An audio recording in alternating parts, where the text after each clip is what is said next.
YTN 라디오가 보내드리는 신율의 뉴스 정면 승부 4부 시작합니다. 4부 진행에 앞서서 제가 항상 말씀드리지만 유튜브 여러분 자주 보시죠? 유튜브 들어가셔서 YTN 라디오 채널을 선택하셔서 구독해 주시고요. 신율의 뉴스 정면 승부 또 좋아요 눌러주시면 저희로서는 참 감사드립니다. 자, 매주 화요일날 4부는 천막회죠. 오늘도 두 분 모셨습니다. 조청래 전 여의도연구원 부원장 나와 계십니다. 어서 오십시오. 안녕하십니까. 조청래입니다. 더불어민주당 조기현 법률위 부위원장이십니다. 안녕하십니까? 네, 안녕하세요. 예. 자, 오늘 얘기할 게 많아요. 저희가 사실 이 광고 나갈 때 그런 얘기를 했습니다만 우리나라는 정치권에서 매일매일 큰 사건들이 터져가지고 참 저희가 방송하는 입장에서 볼 때는 그렇게 나쁜 환경은 아니다. 이런 생각을 할 수가 있는데, 자, 송영길 전 대표부터 얘기를 해보죠. 오늘 송영길 전 대표 검찰의 자진 출석이라기보다는 자의적 출석인 것 같아요. 부르질 않았으니까 자의적 출석을 했는데 일단 그 이유를 뭐라고 보십니까? 먼저 조기현 부위원장님부터 말씀하시겠어요? 일단 이 수사가 이정근 전 부총장의 알선 수재 사건으로 시작이 됐습니다. 그 사건은 이제 작년부터 시작이 돼서 구속 기소가 되고 1심 선고까지 났는데요. 사실상 별건이라고 볼 수 있는 전당대 돈봉투 사건은 최근에 이제 불거지긴 했습니다. 근데 이제 송영길 대표와 관련성 문제는 녹취록을 통해서 이렇게 나왔고요. 이제 어느 정도 송영길 대표와 관련된 혐의 사실 수사가 진행이 안 됐는데 언론을 통해서 이제 계속 내용이 관련성이 있다거나 자금 조성에 관여됐다거나 이런 보도가 계속 나오고 있었고 당에서 출석 요구가 있어서 출석을 했는데 송영길 대표와 관련된 수사 진행 상황이 사실은 지금까지는 없었던 게 맞고요. 근데 최근에 이제 먹고사는문제연구소 등 관련 수사를 주변으로 광범위하게 확대하는 상황이었습니다. 이게 그럼 처음 시작됐던 돈봉투 의혹 사건 거기에 송영길 대표가 관여된 부분에 한해서 이제 수사가 진행되고 있는데 그렇지 않게 보이는 거죠. 주변으로 수사를 확대하고 실제 송영길 대표를 겨냥한 수사로 가고 있는 것으로 보여지고 이제 그것이 단순하게 이제 돈봉투 사건은 본인은 뭐라고 주장하지만 책임지겠다는 입장을 갖고는 있었는데 그 이후에 별건 수사로 확대되면 본인이 책임질 수 없는 범위까지 지금 나가고 있는 것이거든요. 그런 부분에 대해서 어느 정도 분명한 정치적 메시지를 내기 위한 의도가 있었다고 보고요. 검찰은 이미 출석해도 조사를 안 한다는 입장을 분명히 하고 있었기 때문에 네. 오늘 조사가 이루어질 거라고 보시는 않았을 것 같습니다. 자, 조청래 부원장님. 오늘 송영길 전 대표가 하신 말씀을 보면 정치 기획 수사라는 용어도 있었고요. 지금 그러니까 정치 탄압이다 이거죠. 네. 정치적 탄압. 그다음에 별건 수사라는 얘기도 있었습니다. 이거는 민주당이 이재명 리스크 때문에 지금까지 2년 동안 주장해 오던 내용 그 프레임 맥락하고 똑같고요. 그다음에 지금 저는 정말 이상한 게 송영길 전 대표가 이 돈봉투 사건하고 관련해서 참고인인지 피의자인지도 결정이 안 나 있습니다. 이게 소환이 돼야 이게 검찰이 그걸 밝히는 거거든요. 무슨 자격으로 소환한다 이렇게. 근데 본인이 지금 참고인인지 피의자인지도 지금 분명치 않고 오늘 출입증을 교부받으려고 검찰청사 1층에 갔던데 출입증을 교부받으면 어느 검사한테 갈지 몇 호실 갈지 자기가 압니까? 검사도 자기가 선정을 합니까? 정말 이거는 제가 볼 때 뻔한 내용을 코미디를 한 거고요. 이런 식으로 야당 탄압 프레임으로 가기도 했지만 검찰 출석을 마음대로 하는 것도 우리가 기시감이 있지 않습니까? 이재명 대표가 지난번에 검찰에서 소환하니까 금요일은 당무를 봐야 되니까 토요일 가겠다. 출석하는 날을 자기 마음대로 임의로 정했잖아요. 이것도 민주당이 지금 반복적으로 하는 행태거든요. 이건 제가 볼 때는 일반 사람들은 생각도 할 수 없는 특권 의식이고요. 말은 책임지겠다고 하는데 무슨 책임을 지겠다는 건지 책임 전가가 아니냐 이런 느낌을 받았습니다. 자, 알겠습니다. 법률가인데 송영길 전 대표. 그런데 야당 탄압 프레임, 정치 탄압 프레임이라고 조청래 부원장님 말씀하셨는데 이거 사실 조기현 변호사님한테 여쭤보고 싶은 게 이재명 대표 문제도 야당 탄압, 송영길 전 대표도 야당 탄압, 노웅래 의원 건도 야당 탄압. 이거 다 야당 탄압이면 탄압을 안 하려면 그러면 야당 의원들은 건드리지 말란 얘기입니까? 어떻게 되는 겁니까? 저는 이재명 대표 수사하고는 조금 달리 봐야 될 필요는 있다고 봅니다. 좀 신중해야 된다는 입장이고요. 당도 이제 비슷한데요. 어쨌든 사실관계에 부합하는 상당한 개연성이 있는 녹취는 있습니다. 그게 나왔고 그게 정당법 50조의 당대표 선거에서 그 선거의 매수를 금지하고 있는 조항에 위반될 소지도 있어 보이고요. 어쨌든 이제 그 수사에 한해서는 수사를 받아야 되고 책임질 일이 생길 수도 있다고 보고요. 이제 다만 그 녹취 외에 그 관련자들 공범이라고 할 수 있는 분들의 진술이라든가 돈을 수수한 사람의 진술 같은 다른 증거들이 확보되어 있는지는 봐야 되겠지만 이 사건 자체를 정치 보복성, 정치 탄압성 수사라고 지금 단정하는 거는 좀 신중하게 보고 있습니다. 저 개인적으로도 그렇고요. 그러니까 지금 말씀하신 대로 이재명 대표 수사와 뭐 이 수사를 모든 수사를 민주당의 수사를 정치 탄압이다 이렇게 보는 거는 적절하지 않고요. 하여간 관련 당사자들이 분명히 소명하고 검찰에 부르면 가서 밝히고 진술을 해서 본인의 무고함을 좀 밝힐 일이지 모든 사안을 이제 정치 탄압 수사라고 하는 것은 적절하지는 않긴 한데 이 수사에서도 이제 어찌됐든 검찰이 민주당 관련자들에 대한 어떤 혐의 사실을 들여다볼 때 하는 수사 방식이 어떤 뭐 맥락상 또 같은 부분이 있습니다. 이 사건도 사실 이정근 부총장의 알선 수재 사건에서 출발해서 갑자기 녹취록이 나오면서 원래 본 사건과 관계없는 정당법 위반 사건으로 이제 수사가 사실상 별건 수사로 왔고요. 거기에서 지금 또 주변에 대한 압수수색이나 이제 먹고 사는 문제 연구소 또 압수수색, 주변 사람들에 대한 또 압수수색 이런 것들만 보면 이 수사가 지금 이 돈봉투 의혹 사건만 지금 들여다보고 있네 그렇게 보이지 않고 확대된다는 말씀이시죠. 송영길 대표를 목적으로 해서 송영길 대표에 어떤 사법 처리 가능성을 염두에 두고 사전 영장 청구라든가 실제 검찰 수사를 강도 높게 주기 위한 어떤 목적을 가진 수사처럼 비춰지고 본인이 이제 그런 판단을 하신 것 같습니다. 아까 YTN 보도를 보니까요. 그 실제로 이게 전당대회 전반적인 이 문제로 이게 확대되는 건 아닌가 이런 느낌을 좀 받을 수 있는 상황이 아닌가 이런 생각이 드는데. 뭐 그럴 수도 있죠. 9,400만 원 외에 지금 예를 들어서 그 말씀 하셨는데 녹취록 3만 건을 뒤져보다가 그러면 정당 민주주의의 근간을 흔드는 게 나왔는데 검찰이 수사를 안 할 방법은 없잖아요. 그러니까 지금 민주당이 제일 겁내는 것도 그걸 겁니다. 9,400만 원보다 더 많은 액수의 돈이 나오거나 혹은 추가적으로 조직적인 건건살포가 있었다. 건건선거운동이 있었다는 게 나올 경우에는 이 파장은 뭐 엄청나게 길어지겠죠. 지금 민주당이 초기에 이걸 이제 꼬리 자르기 하면서 뭘 했습니까? 송영길 대표 전 대표 들어와라. 그다음에 어쨌든 맞춰갖고 탈당한 거 아닙니까? 그러면 되게 우리가 이슈 주기로 볼 때 2, 3개월 정도 지나면 이슈가 좀 차분해지고 그다음에 검찰이 수사를 끝내고 뭐 기소하고 이래가 재판으로 넘어가면 이게 이제 가라앉는 건데 그렇게 따져보면 민주당이 초기에 의도한 거는 뭐 요번 여름 정도 되면 가라앉을 거다 이렇게 생각했을 수 있다고 봐요.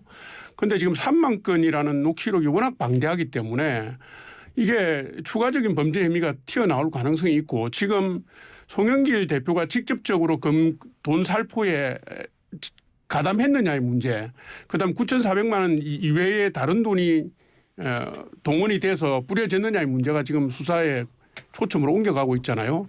저는 이거는 뭐 지금 민주당이 그렇지 않아도 이재명 대표의 사법 리스크 때문에 정신이 없는데 이것까지 엎친 데 덮친 격으로 가면 이게 총선까지 갈 수 있다고 저는 봅니다.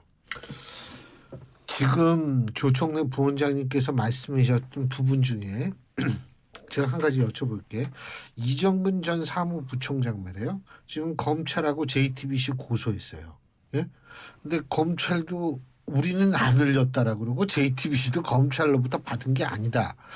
이 고소를 일단은 지금 고소한 의미가 어떤 건지 그리고 진짜 검찰이 좀 흘렸다고 보시는지 어떻게 보세요? 일단 좀 의아하긴 했습니다. 그 녹취록이 그 상당한 분량이 언론에 이제 JTBC 보도로 나가게 된 경위가 그때 이제 지금까지는 그래서 합리적인 의심으로 본 건 이정근 부총장이 검찰과 일종의 플리바게닝을 한 게 아니었나 이렇게 보는 시각들이 있었죠. 왜냐하면 그때 알선 수재 금액 기준으로 보면 검찰의 구형량이 이례적으로 좀 낮았던 했다고 볼 수 있거든요. 4년인가? 3년 구형을 했고요. 3년인가요? 오히려 이제 법원에서 더 중하게 형을 4년. 실형 선고를 했습니다. 이제 그 경우를 보면 뭔가 거래가 있었기 때문에 수사에 협조하고 관련된 자료에 대해서 어느 정도 이 정리를 한 입장들이 밖으로 나가고 이런 부분에 대해서 뭐 검찰을 통해 나간다는 건 사실은 검찰로서는 있을 수 없는 일이기 때문에 그렇겠죠. 이정근 측에서 혹시 흘러나가지 않았나 예. 뭐 이렇게 보는 시각도 있었고요. 근데 이제 그게 아니라는 걸 좀 분명히 한 거죠. 본인이 이게 이제 그렇게 가는 것이 전체적으로 본인 수사에도 그렇게 유리하게 영향을 미칠 것 같지 않고 뭐 어쨌든 검찰을 고발한다는 거는 뭐 지금 재판받고 있는 피고인 또 나머지 여죄에 대한 수사 여지도 있는 상황에서 굉장히 부담스러운 일도 했다는 것은 어느 정도 본인도 모르는 경위에서 그 녹취록이 유출됐다는 부분은 좀 분명해 보입니다. 그런 측면에서 보면. 조청래 부원장님. 우리나라는 뭐 지금 말씀하셨던 재판 거래가 안 되잖아요. 분리방연이 법적으로 안 되게 돼 있는데 이게 사건의 폭발력이나 범위로 볼 때 누구든지 그런 식의 거래를 시도하기 어려웠을 거다 저는 이렇게 보고요. 정치권에서 통상 이제 통화를 녹음하는 경우는 자기의 상사로부터 어떤 지시를 받을 때 메모하기 어려워서 이 순간적으로 하는 경우는 있어도 3만 건에 달하는 개인적인 통화를 녹취하는 경우는 저는 분명히 그건 의도가 좋은 의도는 아니라고 봅니다. 전 통화를 녹취하고 있는 그걸 하겠다는 마음을 먹었을 때 의도라는 것은 뭔가 자기 방어적인 심리가 있었을 거라고 보는 거고요. 그래서 제가 볼 때는 이거는 흘러나갔다면 이정근 전 부총장 측으로부터 흘러나간 것이지 지금 이 사건이 여야 대표하고 다 걸려 있는데 이 사건을 어느 검사가 흘리겠습니까? 흘렸다가 그 뒷감당을 어떻게 지겠어요? 그래서 제가 볼 때는 우리가 이해할 수 없는 정치적 논리가 작동하고 있다. 근데 어떻게 왜 당신이 뭐 나를 방어하지 않았느냐. 예. 당이 왜 나를 보호해 주지 않느냐. 이런 거일 수도 있고요. 아니면 뭐 여러 복잡한 관계에서 한 약속이라든가 개인적인 뭐 이런 인간관계 때문에 나온 것일 수도 있고 저는 그렇게 추측해 봅니다. 자, 타영호 국민의힘 최고위원 얘기 또 좀 해야겠죠. 지금 이진복 정무수석이 태 최고위원한테 공천 문제를 거론하면서 한일 관계에 대한 옹호 발언을 해달라는 취지의 요청을 했다는 내용이 담긴 녹취록이 공개가 됐습니다. 일단 이진복 수석은 그런 일 없다. 그리고 태영호 최고위원이 나한테 사과했다. 이 선에서 나도 그래서 그냥 사과받고 이 선에서 그냥 마무리를 하려고 한다. 이런 얘기를 한 것 같은데 일단 조청래 부원장님 어떻게 보십니까? 일단 지금 공개된 녹취록 MBC에 공개된 녹취록이 이진복 정무수석하고 태영호 최고위원의 이 두 분의 대화가 녹취된 게 아니고 태영호 최고위원이 자신의 보좌진에게 한 그렇죠. 말이 녹취된 거잖아요. 그러니까 이게 뭐 그냥 생각해 보면 과장됐을 가능성이 있다. 내가 누구를 만났는데 누구한테 전화를 받았는데 이렇다더라라고 얘기를 전언하는 과정에서 나온 얘기니까 과장됐을 가능성을 배제할 수 없고요. 그다음에 총선이 지금 1년쯤 남았는데 지금 공천 운운하면서 당신 똑바로 해. 뭐 안 하면 골치 아파 이렇게 갈 수가 있나. 너무 나간 얘기다. 그리고 최고위원 회의를 해보면요. 대표 원내대표부터 해서 최고위원 당직자들까지 쭉 돌아가면서 자기가 발언을 합니다. 메시지를 던지는데 최고위원 한 분의 발언이 그렇게 중요하고 무거운가. 정무수석이 무슨 공천을 언급하고 당신이 이 발언을 해달라고 얘기할 정도로 무거운가 저는 그렇게 보지는 않습니다. 당에서 실무를 해본 사람으로 보면 너무 나갔고 과장됐다. 그래서 이게 증명하기 힘든 내용이어서 사실은 이게 파장이 어디까지 갈지 길게 갈지를 저는 잘 모르겠습니다. 그런데 아무튼 이게 지금 당내에서도 반발을 하고 있고 대통령실을 끌고 들어간 측면이 있기 때문에 제가 볼 때는 만약 당원들 중에 일부가 이것을 뭐 윤리 제소를 한다든가 라는 과정을 거치면서 민주당의 공격은 말할 것도 없고요. 과정을 거치면서 이 파장이 생각보다는 조금 파문이 좀 더 길어질 수도 있겠다. 커질 수도 있겠다 이렇게 생각합니다. 네. 조기현 변호사님. 태영호 최고위랑 이진복 수석이 다 부인을 했는데요. 그 녹취록에 있는 내용 그리고 이후에 실제 태영호 의원이 최고위원회에선 발언. 그러니까 타영호 최고위원이 이거 아니에요? 나 좀 뻥 좀 쳤다 이거 아닙니까? 간단히 얘기한다면. 그 부분만 얘기해 보면 그 해명하는 과정에서 태영호 최고위원 말씀이 뭐냐면 공천에 대한 이 부담이 있어서 그것 때문에 이제 보좌관들한테 좀 과장해서 설명했다 이거거든요. 근데 이 녹취가 된 날이 어떤 날이냐면 전당대회 바로 다음 날입니다.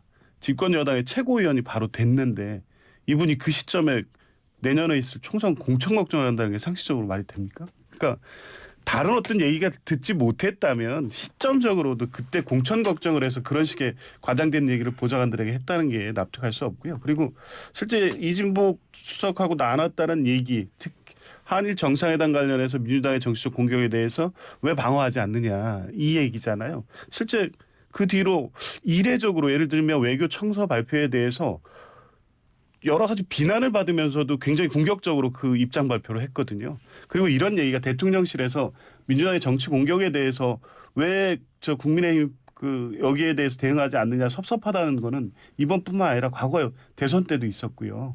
여러 차례 있었습니다. 이제 그게 총선을 앞두고는 공천 문제까지 연계시켜서 그런 얘기가 나올 법했다는 여러 가지 정황들이 있었기 때문에 그리고 이제 태영호 최고위원의 해명이나 이진복 수석의 해명도 여러 가지 정황이나 경황상 잘 맞지가 않아요. 그런 측면에서 보면 상당히 지금 사실일 가능성이 저는 높다고 봅니다.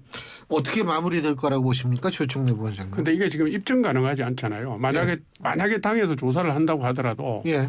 두 사람에게 그런 말 한 적이 있느냐 없느냐 이거고. 그다음에 녹취록을 누군가가 제공했다면 보좌진 중에 누군가가 제공했다면 녹취록이 사실이라 하더라도 그게 태영호 최고위원의 과장인지 아닌지를 알 방법이 사실은 없어요. 그래서 이거는 제가 볼 때는 사안 자체보다는 이 사안이 국민의힘과 지금 여권 전체에 미칠 그 부작용, 파문, 파장 거기에 오히려 중점이 주어지면서 당내에서 논의가 될 수도 있겠다 이런 추측을 해봅니다. 예. 이 사안의 어떤 진위 논란으로 끝나지는 않을 것으로 보입니다. 왜냐하면 이거 법적으로 확대해서 보면요.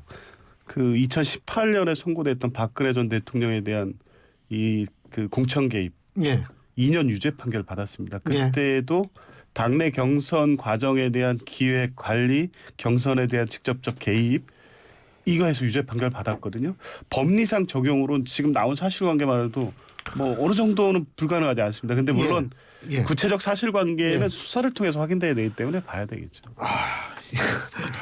근데 제가 무슨 웃는 이유가 사방이 녹취록이에요. 어떻게 이 우리나라가 어떻게 이게. 그러니까요. 예. 오늘 두 분 말씀 여기까지 듣겠습니다. 고맙습니다. 감사합니다.